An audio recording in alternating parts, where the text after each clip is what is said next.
പിതാവിൻ്റെയും പുത്രൻ്റെയും പരിശുദ്ധാത്മാവിൻ്റെയും നാമത്തിൽ ആമേൻ. എൻ്റെ പ്രിയപ്പെട്ടവരെ, ഇന്ന് ഏപ്രിൽ 18 ശനിയാഴ്ച. അമ്മേ പരിശുദ്ധ അമ്മേ, അമ്മേ പരിശുദ്ധമേ, ദൈവമാതാവേ, കൃപാസനത്തിലൂടെ ഞങ്ങൾക്കും ഞങ്ങളുടെ ദേശത്തിനും അമ്മ മധ്യസ്ഥം തേടി തന്ന എല്ലാ അനുഗ്രഹങ്ങൾക്കും കൃപകൾക്കും ഞങ്ങളിപ്പോൾ ഹൃദയം നിറഞ്ഞ നന്ദി പറയുന്നു. അമ്മേ പരിശുദ്ധമേ, ദൈവമാതാവേ, 2004 ഡിസംബർ 7 ഉച്ചകഴിഞ്ഞ് 2:30 കൃപാസനത്തിൽ സംഭവിച്ച അമ്മയുടെ പ്രത്യക്ഷപ്പെടലിനെ കുറിച്ച് തിരുസഭയ്ക്ക് സമർപ്പിച്ചിരിക്കുന്ന പഠനരേഖകളുടെ മേൽ സഭാത്മകമായ പഠനം ആരംഭിക്കുവാൻ ഞങ്ങൾ പ്രാർത്ഥിക്കുന്നു. അമ്മേ പരിശുദ്ധമേ, ഭൂസ്വർലോകങ്ങളുടെ രാജ്ഞിയായ അങ്ങേയ്ക്ക് ഭൗമസംരക്ഷണത്തിനായി പ്രപഞ്ചപ്രകൃതിയെ തന്നെ തിരുസഭ പ്രതിഷ്ഠിക്കുവാൻ ഈ പ്രത്യക്ഷീകരണം വഴി ഇടയാക്കണമേ. പരിശുദ്ധമേ, ജപമാല മാതാവേ, സകല കൃപാസനം പ്രാർത്ഥനയോടും ചേർത്ത് ഞങ്ങളിപ്പോൾ പ്രാർത്ഥിക്കുന്ന ഈ കുടുംബത്തിന്റെ പ്രത്യേക നിയോഗം പറ മക്കളെ.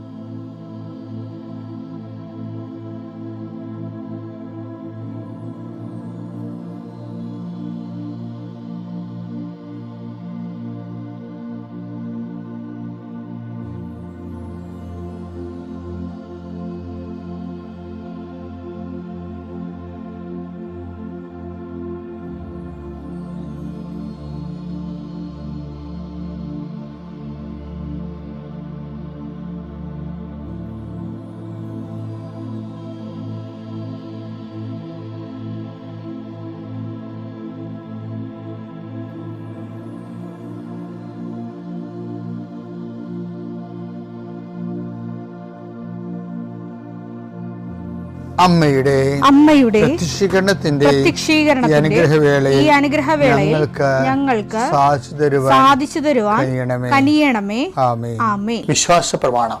സർവശക്തനായ പിതാവും ആകാശത്തിന്റെയും ഭൂമിയുടെയും സൃഷ്ടാവുമായ ദൈവത്തിൽ ഞാൻ വിശ്വസിക്കുന്നു.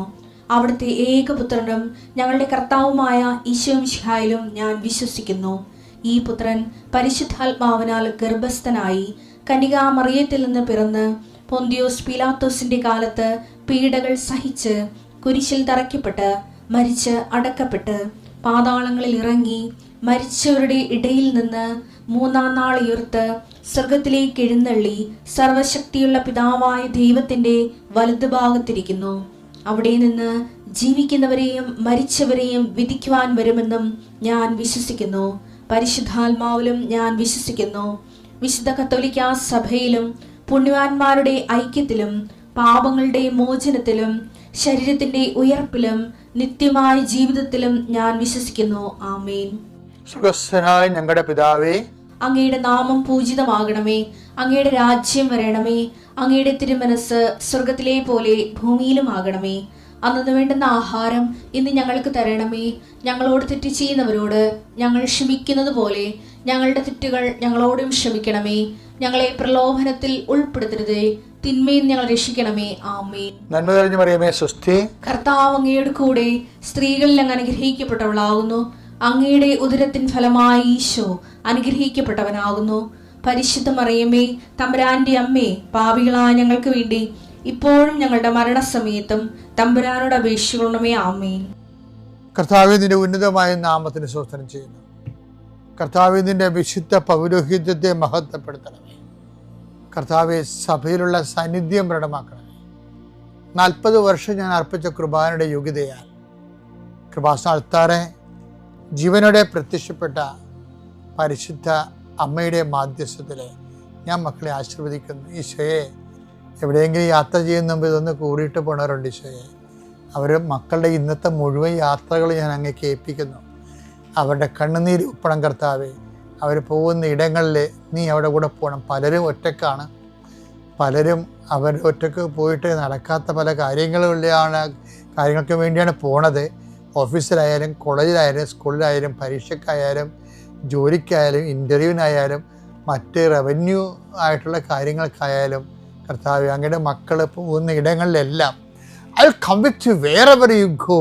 ലോകത്തെ ആവേശപ്പെടുത്തുന്ന അങ്ങയുടെ അഭിഷേക വചനമാണ്. നീ എവിടെ പോയാലും ഞാൻ നിലകൊണ്ടാകും. കർത്താവെ, ഞങ്ങൾ ആഴമായത് വിശ്വസിച്ചുകൊണ്ട് കർത്താവ് ഈ മക്കൾ നിന്നെയും കൊണ്ടുപോകാൻ ഇടയാക്കണമേ. അമ്മേ, പരിശുദ്ധമേ, സമയത്തിൻ്റെ അധികാരി സഞ്ചാരി മാതാവേ, അങ്ങയുടെ മക്കളുടെ കൂടെ സഞ്ചരിക്കണമെന്ന് പ്രാർത്ഥിക്കുന്നു.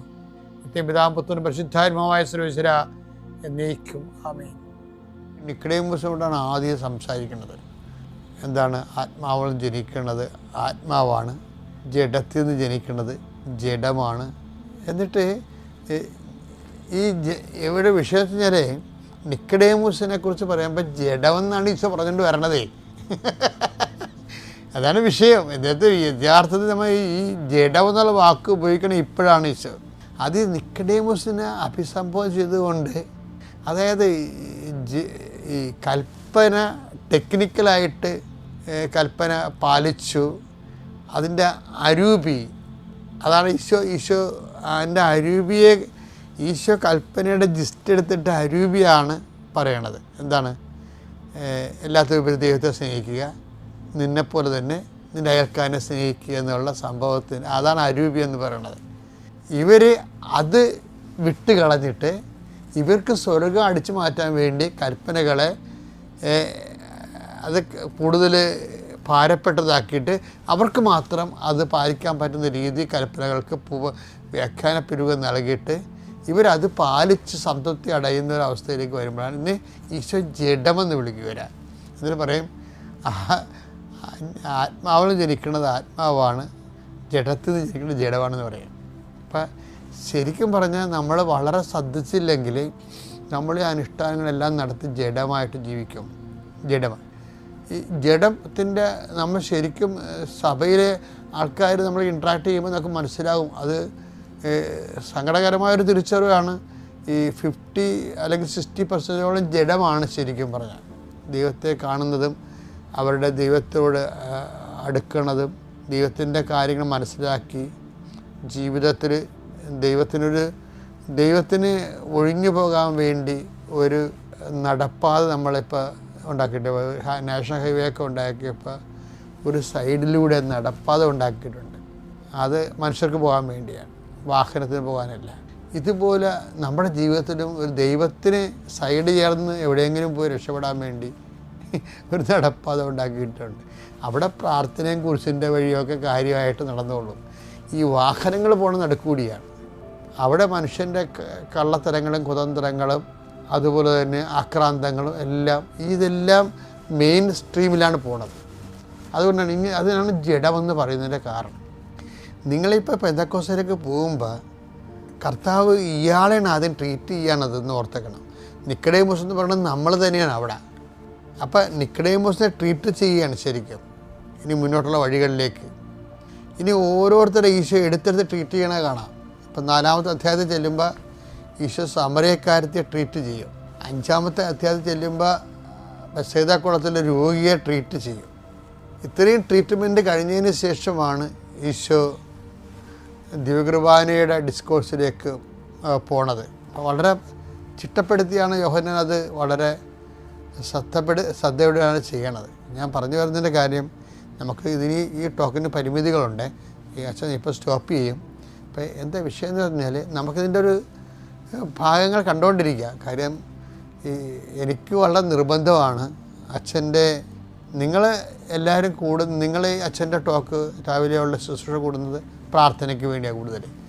അതുകൊണ്ട് ഞാൻ ശരിക്കും ഉപവസിച്ചും രാത്രി പ്രാർത്ഥിച്ചും വെളുപ്പ് എഴുന്നേറ്റ് പ്രത്യേകം പ്രാർത്ഥിച്ച് ഞങ്ങൾക്കിവിടെ കർത്താവിൻ്റെ അടുത്ത് എൻ്റെ മുറിയുടെ മുകളിൽ ഈ സൈലൻ്റ് സെനക്കൾ എന്നും പറഞ്ഞ് വളരെ നിശബ്ദമായി ഇരുട്ട് കുത്തിയ ഒരു ദിവ്യകാരുണ്യ ആരാധന സങ്കേതമുണ്ട്. അവിടെ ലൈറ്റൊന്നുമില്ല.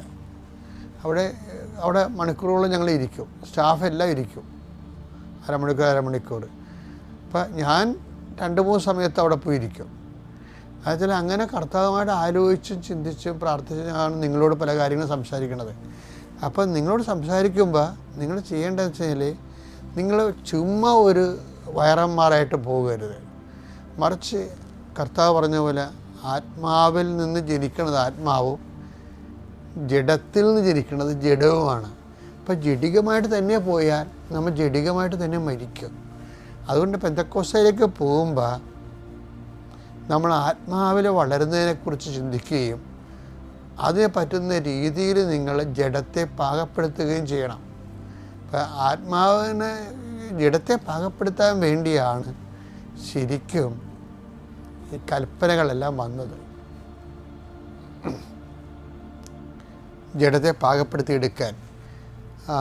പക്ഷേ ഉള്ള ഒരു പ്രശ്നം എന്ന് പറയുന്നത്, ഇപ്പോൾ ഒരു കല്ലും ഒരു കാറ്റും തമ്മിൽ വല്ല മാർഗമുണ്ട്. അപ്പോൾ തമ്മിൽ തണ്ണി രണ്ടല്ലേ. അപ്പോൾ അതുകൊണ്ട് ഈശോ എന്താ പറഞ്ഞത്, ജഡത്തെ പാകപ്പെടുത്താൻ ഈശോ പറഞ്ഞു വെച്ചാൽ ദൈവം ആത്മാവാണെന്നതിൻ്റെ നമ്മൾ വായിച്ചില്ലേ 4:24 യോഹന്നാന്റെ സുവിശേഷം. ദൈവം ആത്മാവാണ്. ദൈവം ആത്മാവാണ്. അവിടുത്തെ ആരാധിക്കുന്നവർ ആത്മാവിലും സത്യത്തിലുമാണ് ആരാധിക്കേണ്ടത്. അപ്പം ഈ ആത്മാവായ ദൈവം എന്താ ചെയ്തതെന്ന് വെച്ച് കഴിഞ്ഞാൽ, ജഡമായ മനുഷ്യന് ഇൻട്രാക്ട് ചെയ്യാൻ വേണ്ടി ഈ മെറ്റീരിയലാണല്ലോ, ഈ മെറ്റീരിയലിന് ദൈവം ഡിവിനൈസ് ചെയ്തെടുക്കും. ദൈവത്തിന് പ്രവർത്തിക്കാൻ പറ്റുന്ന രീതിയിലെടുക്കും. അതെങ്ങനെ എടുക്കണമെന്ന് വെച്ച് കഴിഞ്ഞാൽ, അതാണ് ഈ 3:16 പറയണത്. തൻ്റെ ഏകജാതയെ നൽകാൻ തക്ക വിധം ദൈവം അത്രമാത്രം ലോകത്തെ സ്നേഹിച്ചു. എന്തെന്നാൽ അവനിൽ വിശ്വസിക്കുന്ന ഏവനും നശിച്ചു പോകാതെ നിത്യജീവൻ പ്രാപിക്കുന്നതിനു വേണ്ടി തന്റെ ഏകജാതനെ നൽകാൻ തക്കവിധം ദൈവം ലോകത്തെ അത്രമാത്രം സ്നേഹിച്ചു. അപ്പം നമ്മൾ ഓർക്കും, ഈ ഏകജാതനിലൂടെ ചെയ്തത് എന്താണെന്ന് വെച്ച് കഴിഞ്ഞാൽ, ദൈവത്തിൻ്റെ സ്നേഹം ഈ നമ്മളിലേക്ക് ഇപ്പോൾ കറണ്ട് കടത്തി വിടുന്ന പോലെ ദൈവസ്നേഹം കടത്തി വിട്ടിട്ട് ഈ മെറ്റീരിയലിനെ ശരിക്കും സ്പിരിച്വലൈസ് ചെയ്താണ് ഈ കണ്ടത്. മെറ്റീരിയലിന് അപ്പം നമ്മളിൽ ദൈവത്തോട് സ്നേഹത്തിൻ്റെ ലെവൽ വർദ്ധിക്കുന്നതനുസരിച്ച് നമ്മളാകുന്ന ജഡം മെറ്റീരിയലിന് സ്പിരിച്വലൈസ് ആകും. അങ്ങനെ വന്നു കഴിഞ്ഞാൽ ഉള്ള ഗുണമെന്ന് വെച്ച് കഴിഞ്ഞാൽ ദൈവത്തിന് കമ്മ്യൂണിക്കബിൾ ആകും. അല്ലെങ്കിൽ ജഡം ജഡമായിട്ടിരിക്കും, ദൈവം ദൈവമായിട്ടിരിക്കും. ഇതിൻ്റെ അകത്ത് ഇൻ്റർ കമ്മ്യൂണിക്കേഷൻ ഒന്നും നടക്കത്തില്ല. അപ്പോൾ നമുക്കുള്ള ഒരു പരിശുദ്ധാത്മാവിനെ സ്വീകരിക്കാനും ആത്മാവിനെ നിറയാനും വളരാനുള്ളൊരു മാർഗം ക്രിസ്തുവിലൂടെ വെളിപ്പെട്ട സ്നേഹത്തിൻ്റെ സാക്ഷിയായി മാറാൻ വേണ്ടി നമ്മൾ ബോധപൂർവ്വം ശ്രമിക്കണം. ഒന്ന് പ്രാർത്ഥിച്ച്, കർത്താവായ ദൈവമേ, ജഡമായ എന്നെ ദൈവത്തോട് കമ്മ്യൂണിക്കേറ്റ് ചെയ്യാൻ പറ്റുന്ന ഒരു വ്യക്തിയായി മാറ്റുന്നതിന് ദൈവം കണ്ടുപിടിച്ച ഏറ്റവും വലിയ രഹസ്യമായ ക്രിസ്തുവിലൂടെ വെളിപ്പെട്ട ദൈവസ്നേഹത്തിന്റെ സാക്ഷിയായി ആ സ്നേഹം കൈമാറുന്ന സാക്ഷിയായി എന്നെ വളർത്തി പെന്തക്കോസ്ത അനുഭവത്തിലേക്ക് എന്നെ ഒരുക്കണമേ. പിതാവിന്റെയും പുത്രന്റെയും പരിശുദ്ധാത്മാവിന്റെയും നാമത്തിൽ.